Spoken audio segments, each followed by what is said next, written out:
Bienvenidos y bienvenidas a nuestras audiencias en Twitter y Facebook.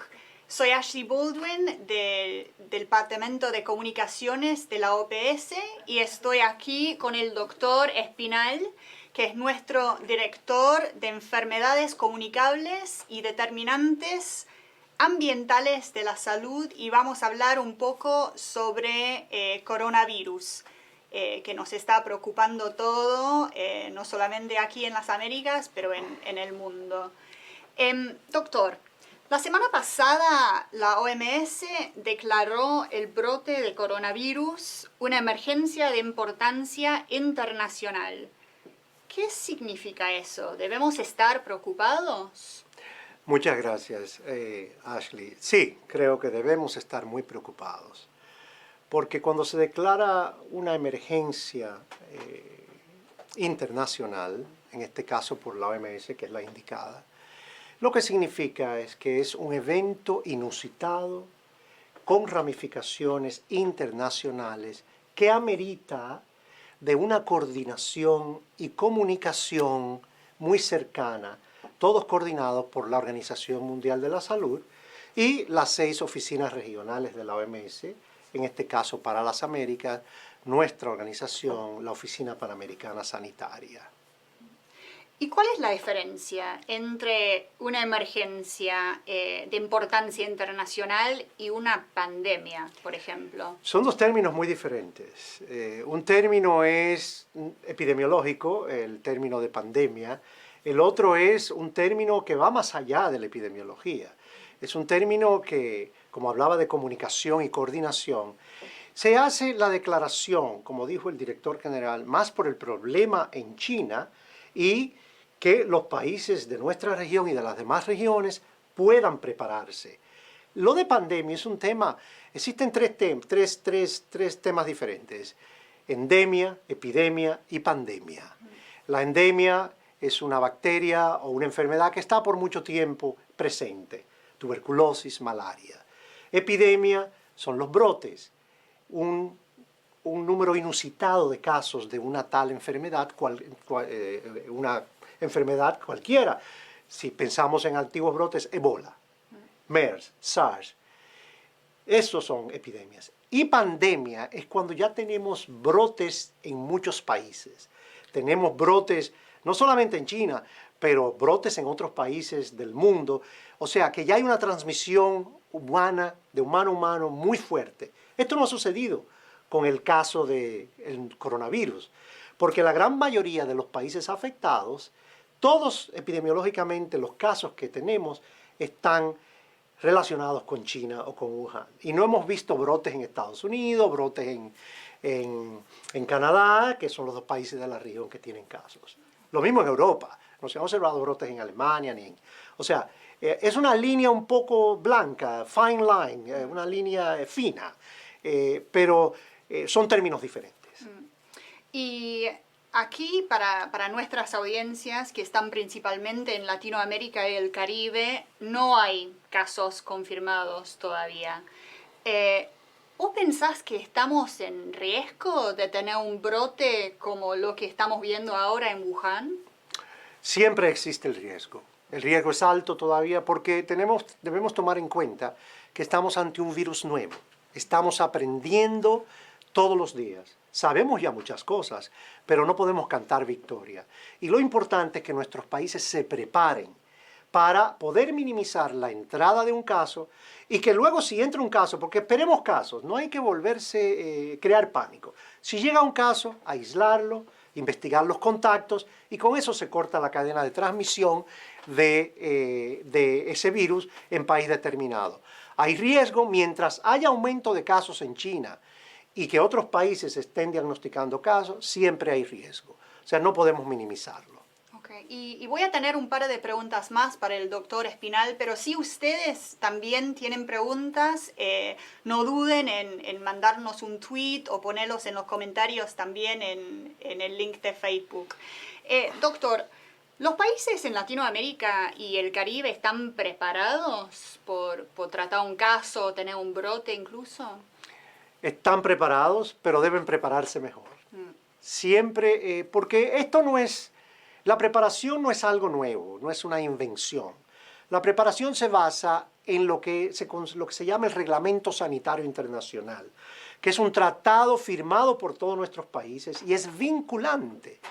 Entonces el reglamento tiene unas capacidades llamadas capacidades básicas, son más de 10 capacidades, que tienen que ver con mejoría de la vigilancia, mejoría de los laboratorios, mejoría del cuidado del paciente o de la persona, aislamiento de casos.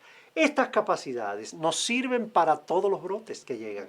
No es que si se invierte un dinero ahora, eso es desperdicio. No, va a servir esa inversión para mejorar y hacerle frente a otros brotes. Por eso las capacidades básicas y el reglamento es algo continuo, algo que nuestros países reportan todos los años a la OPS, pero que si podemos reforzarlo, porque ante un virus nuevo siempre hay que tomar medidas de precaución y hay que reforzar. Están mejores preparados que cuando el MERS, que cuando el SARS, y la OPS también está lista para acompañarlos y los está acompañando a todos los países. Y para personas como yo, común y corriente, ¿hay medidas que yo puedo tomar para protegerme? Por ejemplo, estoy leyendo muchas cosas sobre usar máscaras y cosas así. ¿Qué recomendamos en la OPS? Esa es una pregunta muy importante porque hay muchas noticias, como dicen, fake news, muchas noticias que no tienen razón de ser. Y yo exhorto a nuestra audiencia, a nuestros pueblos, que verifiquen los websites de la OPS, de la OMS, de nuestras oficinas, porque tenemos oficinas en todos nuestros países prácticamente, a excepción de algunos, pero estamos acompañándolos personalmente. Hay medidas para el público, están en nuestros websites. Por ejemplo, para la persona que tose o que estornuda, esto, claro, hay que hacer eso. El codo flexible, no la mano, porque luego le damos la mano a alguien y podemos estar transmitiendo algo. El lavado de manos con jabón y agua, eso es vital, porque eso elimina cualquier posibilidad de llevar un virus en la mano. Entonces, son medidas muy simples que evitan que podamos adquirir enfermedades. La mascarilla, un comentario. La mascarilla funciona en el que está enfermo.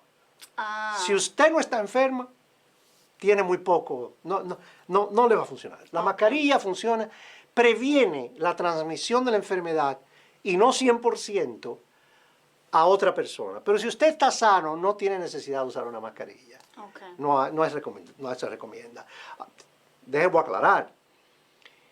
Nunca son 100% las mascarillas ni para la persona que está enferma, porque el llevar una mascarilla caminando en la calle, se mueven, se pueden mover, la gente respira, la gente habla con el otro, y eso ya puede. Pero los estudios que se han hecho indican que el beneficio, que no es un beneficio 100%, es en la persona que está enferma, no en la persona que no está enferma. Okay. O sea, que no hay necesidad de que todos andemos con mascarilla en la calle. Perfecto, así que lavar las manos, muy importante, toser así, muy importante. El codo para flexible, mascarilla. flexibilizado, sí, Okay. en flexión. Okay. Perfecto.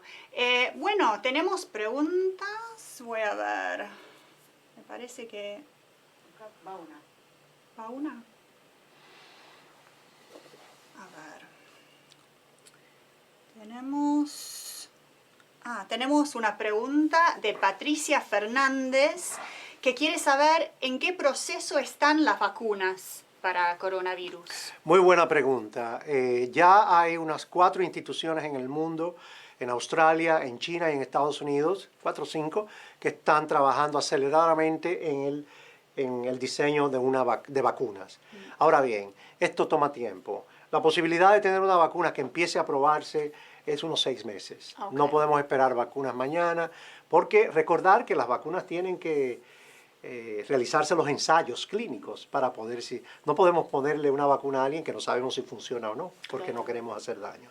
Pero no se puede ir en contra del reloj, porque todo conlleva una investigación científica, varias investigaciones científicas. Ok, así que están trabajando en eso, pero va a ser 6 meses. Sí, también se está trabajando en medicinas, universidades, centros de investigación en salud, institutos nacionales de salud, de países están trabajando en la posibilidad de medicinas contra el coronavirus. Pero por el momento no tenemos vacunas, no tenemos medicinas que funcionen. Se ha usado algunas medicinas para la influenza y todo esto, y bueno, depende. Pero recordar que el 80% de los casos de este virus son leves o moderados. Y hay que descartar antes que sea una gripe común o una influenza. Y mucha gente se puede mejorar con una medicina que tome, pero quizás no era el coronavirus. Y a todo el mundo no se le puede hacer el test. Entonces es importante que se tengan en cuenta esos aspectos. Tenemos otra pregunta que justo llegó de Hazel Borbón, que pregunta si son necesarios los escáneres en los aeropuertos, las medidas que están tomando. Es debatible, pero pueden ser utilizados y pueden ser buenos, porque se han detectado algunos casos, por ejemplo en Estados Unidos. La detección de temperatura ayuda. Lo importante es que esa detección de temperatura se acompañe de una buena entrevista al viajero, de si tiene síntomas. Los síntomas más importantes, dificultad para respirar, fiebre altas, tos. Y segundo, la clave epidemiológica, si la persona ha estado en contacto con la provincia de Wuhan o en China, porque eso puede indicar que puede estar incubando el virus. Ahora bien, los escáneres no son 100% efectivos. Una persona puede llegar a un aeropuerto, se le pone el escáner y no tener fiebre. Se va a su casa porque estaba incubando el virus. Recordar que hablamos de un periodo de incubación de 12 a 14 días. Tuve 5 días en Wuhan, ya vuelvo a Estados Unidos, o a Bolivia o a Colombia, llego a mi país, no tengo nada, 3 días más tarde empiezo a desarrollar síntomas. O sea, ayudan los escáneres y los países, muchos están implementándolos. Y claro, es importante aclarar que cada país es soberano y puede implementar las medidas que considere, pero no es que el escáner 100% va a detectar. Lo importante es que se acompañe ese tamizaje en los aeropuertos de información al público, de que se le entregue la información, le diga, si tiene síntomas, ir al médico, al centro de salud más cercano, llamar, porque eso es lo que nos va a permitir de que si una persona desarrolla la enfermedad, rápidamente contactemos o busquemos los casos cercanos a esa persona para poder investigarlos. Okay. Y Rosalía Fernández pregunta, ¿cuál es la evolución que ha presentado hasta el momento de los casos graves? Mira, eso es importante. Parece ser que la mayoría de los casos graves también se recuperan. Si se aíslan a tiempo, si se le da la respiración asistida que necesitan, si la hidratación que necesiten. Porque hemos observado que la mayoría de los fallecimientos están en personas de más de 60 años y con condiciones añadidas como diabetes, hipertensión, trastornos inmunológicos. Entonces, no parece ser todavía, vuelvo y repito, estamos aprendiendo todos los días de este virus, pero no parece ser, de los 28.000 casos que tenemos, no parece ser que la severidad, si lo comparamos con el MERS, por ejemplo, el coronavirus de los camellos, la mortalidad era de 30%. Aquí la mortalidad es 2%. Entonces, mucho más baja. Si lo comparamos con el SARS, que también es un primo de este coronavirus, la mortalidad fue un 10%. Aquí estamos en un 2%. Por eso el mensaje de no crear pánico ni causar pánico. Incluso si llega un caso a un país, no hay que desesperarse. Nosotros tenemos conocimiento y estamos trabajando coordinadamente la OPS con todos los ministerios de salud de la región para darles ese apoyo. Nuestras oficinas en cada país, tenemos oficinas en Dominicana, en Bolivia, en Colombia, en Brasil, con expertos internacionales, de nacionalidad internacional, expertos en la materia de enfermedades infecciosas, que están asistiendo a los países.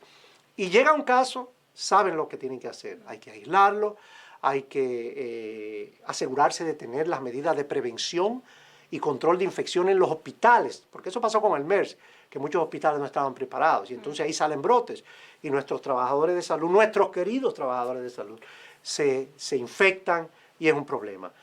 Pero se puede hacer. Entonces los países se están preparando y estamos trabajando con ellos para que tengan los insumos necesarios para abordar y enfrentar un potencial caso del nuevo coronavirus. Okay. Así que nuestro mensaje principal es no crear pánico.